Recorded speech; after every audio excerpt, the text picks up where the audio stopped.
Hi, I'm Vinny and I'm the CTO of Slidebean. Today, I'm going to give you an exclusive behind-the-scenes look on how we redesign pitch decks. This is pitch deck design.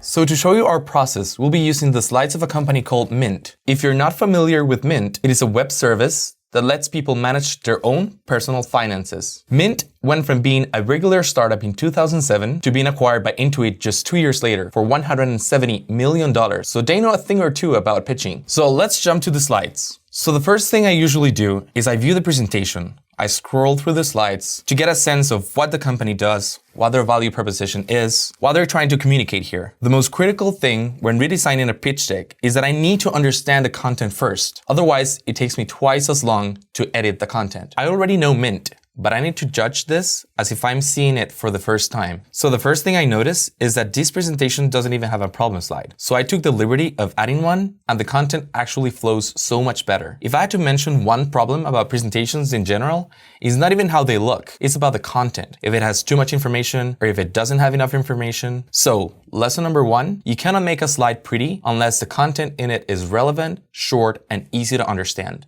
So the second thing that I do is that I do a rundown on all the slides and I write down a list of all the changes that I want to do on every single slide. It is not super detailed, but it gives me a sense of how much work the presentation will require and what slides are going to be trickier than others to edit. For instance, on Mint's pitch deck, creating the list can look something like this. So the first thing is that the cover is really ugly. I need to change it all together, throw in a cool image, and update the logo to the newest version of Mint. This slide needs to be super catchy in order to engage your audience early on. So I like to go the extra mile here, using the most engaging visuals the client or company can give me. For this video, I cheated a little bit and I used Mint's current website to gather some cool assets to use on the presentation. So I know slide 2 is really outdated and I should probably replace it with a product mockup that can make the slides stand out. By the way, product mockups are a great way to showcase your product or service, and you can do them on a bunch of different tools. I love Placeit because it lets you create one by simply uploading an image, and it literally places it on a number of devices and even on different perspectives. On the team slide, I instantly feel like I need to change the layout so it doesn't look like a freaking Word document. And I need to add photos of the team members to make this a little more interesting. Literally, put a face on the people that are working on this. The market slide is loaded with information. So the thing to do here is to reduce the amount of information. The second thing that I would do here is to add some visuals in order to make this a little nicer. The business model is a case of what I like to call unnecessary use of graphics. This diagram barely helps explain the information, and it hardly provides any hierarchy, so it just adds noise. I know this is a critical part of the pitch deck, so I like to dedicate some extra time here to make it look really good. The financials slide on the original pitch deck is a complete disaster. It's overcrowded, unreadable, and absolutely hideous. So I know I'm gonna have to dedicate some time in understanding this information and finding a way to keep only the most relevant stuff. So I keep doing this until I have a list that looks something like this.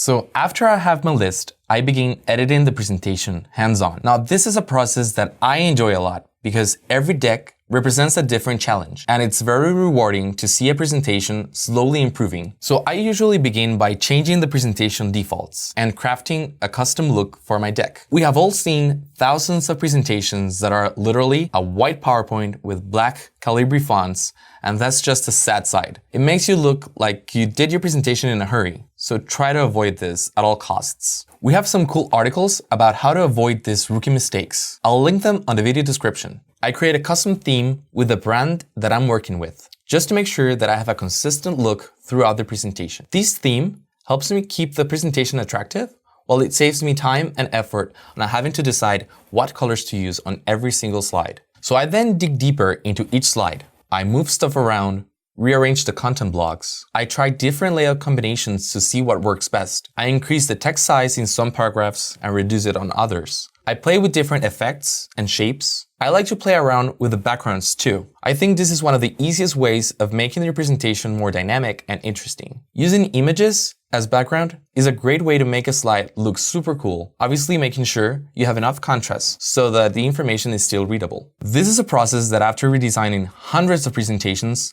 comes very naturally to me, but it can take a couple of hours depending on the length of the presentation. Slidebean is a huge help. Many of the decisions that I would normally do as a designer Slidebean does them for me. So after I'm done with this, I look at the slides one more time and I see if anything needs a little more work. If I'm satisfied, we send the presentation to our client. Although, since this wasn't a client request, we might turn the updated version into one of our pitch deck templates. So this is the first video on this live redesigns. Let me know what you guys think. And if there are any pitch decks you would like us to tear down and redesign, let me know in the comment section. Thanks for watching, and we'll see you next week.